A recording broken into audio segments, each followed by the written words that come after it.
tropical ocean islands were the very first ecosystems to become the victims of alien invaders.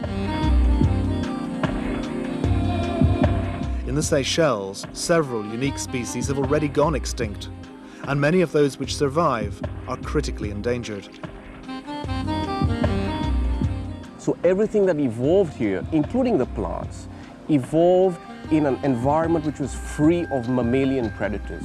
So the moment that you had something like a rat come on an island and invade an ecosystem which had been isolated perhaps for millions of years and evolved in that isolation, then you can imagine the kind of devastation that kind of predator would bring.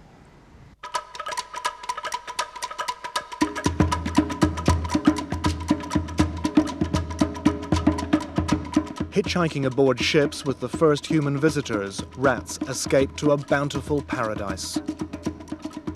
They're very competitive animals and they feed in a very broad feeding niche. So they'll eat seeds of plants, eggs, hatchling chicks of birds. They have an enormous impact right across the spectrum, and particularly, of course, on the endemic species. The magpie robin, the Seychelles brush warbler, the Seychelles fody, for example, these cannot coexist with rats.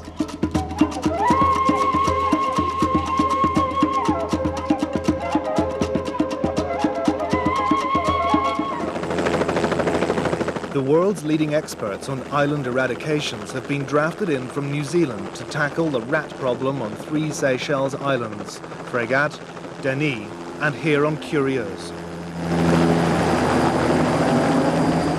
In getting rid of rats from islands, it's very important to get total coverage very quickly before the rats realise what's going on.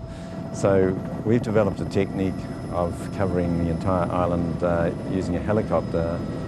The helicopter flies along predetermined GPS lines, transect lines, which makes it for very, very accurate bait application.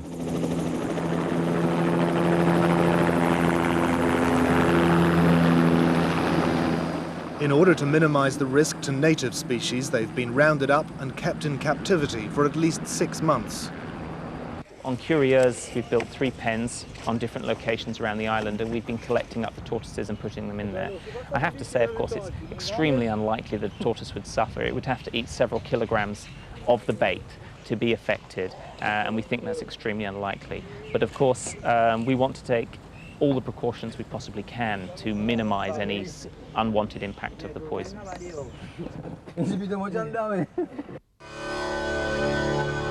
Rats are highly intelligent animals, so the poison bait has been specifically designed to outwit them. Rats are bait shy, and certainly the mature rats will not take a new food source which appears in the environment. They will allow other rats, the younger rats, to take it and then observe those rats. Now this is an adaptation to being poisoned persistently through time. They don't suffer any ill consequences of this bait for 3 or 4 days, and it's designed to smell good, be the right colour, taste good to the rats, and so they gorge themselves on it. Juvenile male, 50 grams. Tail 130. We generally wait 2 years before we can start claiming success. Even if it's not successful, the effects are dramatic. Often the response from indigenous wildlife is quite spectacular. The reptiles, for instance, within a couple of years are likely to far exceed their original densities. Some birds will recover very, very quickly too. So within a year or 2, bird numbers are likely to show massive increases in the population.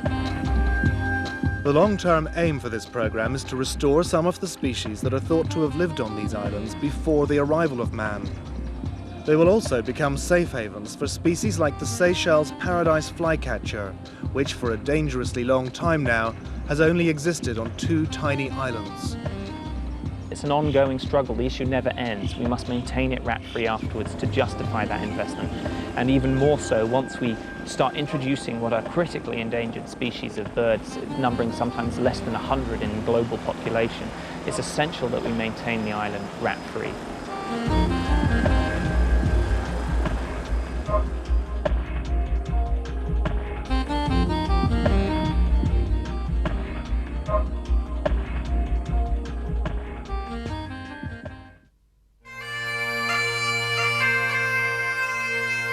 While many invasive species like rats are introduced accidentally, sometimes seemingly harmless species are deliberately introduced into a new environment.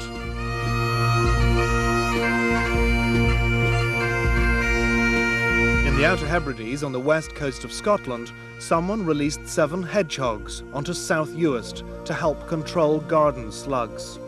I don't think in 1973 or 74 anybody could have predicted the consequence of bringing a few hedgehogs to the Uist.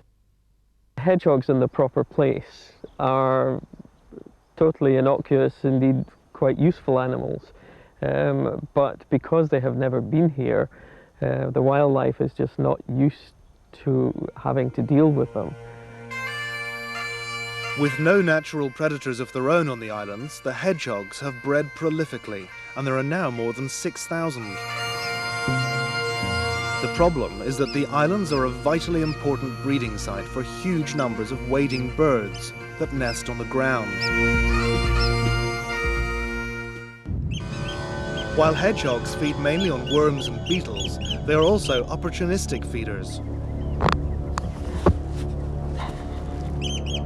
They will have a go at almost anything they bump into.